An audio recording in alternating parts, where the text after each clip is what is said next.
Welcome to The Truth of the Times, Episode 7, People in the Sky. There are a lot of bold and even sensational claims made by videos floating around the internet trying to teach you something you didn't know. Did you know that monoatomic gold can heal you and give you supergenetic powers? Did you know that the world will end in 2012? Did you know that the Earth is shifting into the fourth dimension? Probably not. Because these things are either hard to prove or made up, but these subjects really grab people's attention.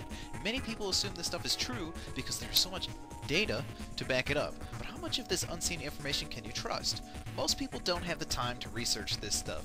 So, The Truth of the Times does the hard research for you. This show is dedicated to digging deep to the primary sources to show you how we can separate the fact from the fiction. Zeitgeist seemed like an obvious place to start. The film claims that Christ was not historical and a plagiarization designed to control people. It then claims that on 9/11 there was an elaborate staged event to get support to declare war. Then it switches gears again, completing the sensational trifecta by denouncing not just the fiat currency, but the entire monetary system. The director Peter Joseph then put on a second movie, offering the grand solution: abandon religion and build a cashless society where technology prevents crime by eliminating the possibility of committing them. This, of course, will be done by handing over your fiat currency to the Venus Project, with no mention of justice for those who died on September 11th, 2001. Smell a little fishy to you? Well, my friends and I decided to pool our knowledge and figure out how much of this stuff was provable and show people how reliable or unreliable Peter Joseph's information really is. We actually expected most of it to be true, but so far a lot of the more sensational claims have less than sensational evidence. Much of it either outdated, misquoted, or just plain wrong. So today's episode will cover the sun savior concept, the origin of Aquarius, and the evolution of Horus. Let's start with this statement here. The sun, with its life-giving and saving qualities, was personified as a representative of the unseen creator or God. God's son, the light of the world, the savior of humankind. Sure, people worship the sun, but did they think it was a savior figure? Peter Joseph cites his main source of information, Acharya S., in Chapter 3 of her book, Sons of God. Actually, the full title is Sons of God, Krishna, Buddha, and Christ Unveiled. Knowing this would have saved me a lot of time searching online, but I found a copy on Google Books where you can preview at least a few chapters, including Chapter 3. Here we are led to another book where Acharya S. got her information, and apparently the title, Christian Mythology Unveiled, by Logan Mitchell, published in 1842. Mr. Logan quotes the Greek historian Pausanias, who wrote The Description of Greece in the 2nd century. Pausanias verifies that indeed there is a temple where some Greeks worship the sun, who they have dubbed the Savior. But he also tells us that almost every single god in Greek mythology is also called Savior. Here, Pausanias reports on the Christians of his time. Men of the present day do not believe that the sun and moon are divinities, nor do they worship the other celestial natures, who are saviors and governors, leading back immortal souls and being those that fabricate and give subsistence to mortal souls. He goes on to list many of the saviors by name, mostly Jupiter. So yes, the Greeks at least thought the sun was a savior, but it would be more accurate to say that they thought nature as a whole was their savior.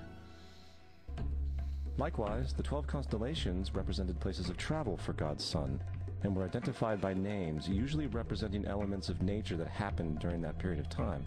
For example, Aquarius, the water bearer, who brings the spring rains. During the Bronze Age, when the Babylonians named this constellation the Great One, the constellation aligned with the winter solstice, clearly not named for spring rains at the time.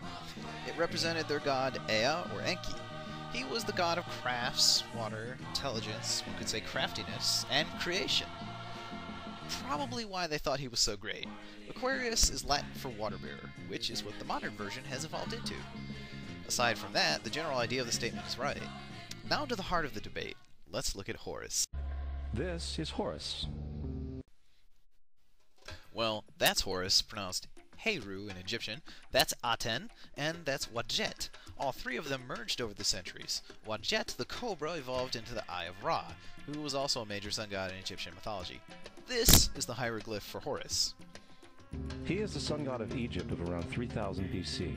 He is the sun anthropomorphized, and his life is a series of allegorical myths involving the sun's movement in the sky.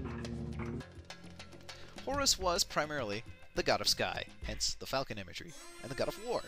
Since he represented the sky, the sun and moon were said to be in him, the sun Aten or Ra being his right eye, and the moon his left. His life was not just about the sun, rather the entire sky. He also represented Lower Egypt, and stories of his life are allegorical of the battles between Upper and Lower Egypt. Peter Joseph admits this in the citation. He says, the fundamental sky sun gods of Egypt were Osiris, Horus, and Ra. Because of the very large span of time, these and other gods flourished in Egypt, and there is considerable degree of overlap and permutation regarding the attributes and thus stories. Now he goes on to list several examples and states, in regards to these complex permutations overlaps, Zeitgeist the movie has encapsulated the general characteristics simply under the title of Horus. But, you know, taking 15 seconds to explain this in the film, that was simply too much effort, I guess. From the ancient hieroglyphics in Egypt, we know much about the solar Messiah. Just like in ancient Greece, Egyptian mythology boasts more than one savior figure. The child Horus, also known as Shed, which means illuminated, was called Savior, or more accurately, Protector, because he was supposed to keep people safe from dangerous animals like snakes and crocodiles. Osiris was also called a Savior because he saved the souls of the dead. Using the word Messiah is probably just inflammatory poetic license. Traditionally, Messiah means Anointed One and the future King of Israel, who will usher in the Masonic Age, fulfilling the prophecies of Hebrew scriptures. But Egypt didn't have any such prophecy.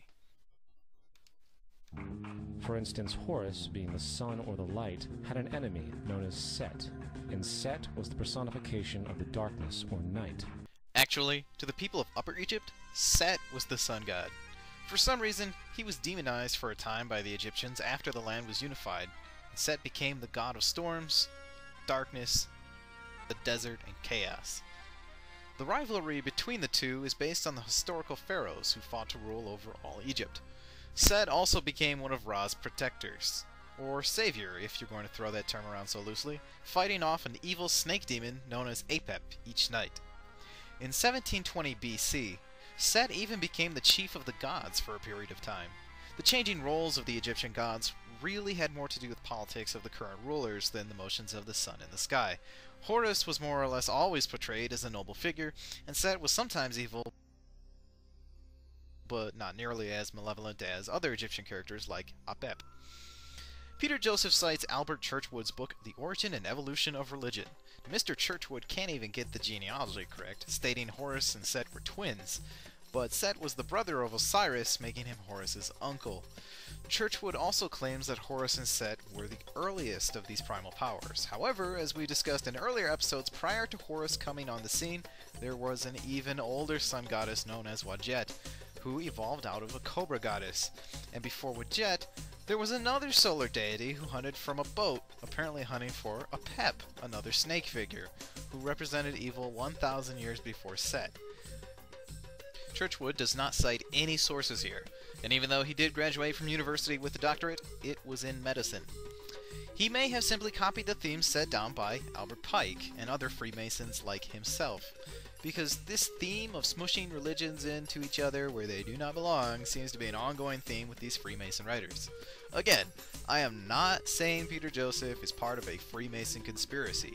You can't just say that without some sort of proof. More likely, he hasn't even read any of the books cited by the people he cites. However, it is indisputable that many of the root sources for his controversial claims stem directly or indirectly from Masonic writings. Freemasons do claim that they have secret knowledge, or at least feign it. So it's not too surprising that they don't have any sources to quote or look at actual archaeology. I find it either ironic or perhaps dubious that Peter Joseph must draw information from the stereotypical man behind the curtain that he demonizes later in the film to support the claims of his film. Beyond that, let's leave speculation for later.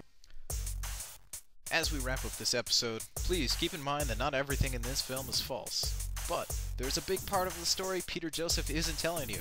Join us next time when we crack open the Book of the Dead to learn more about the Egyptian tales of Horus and Set.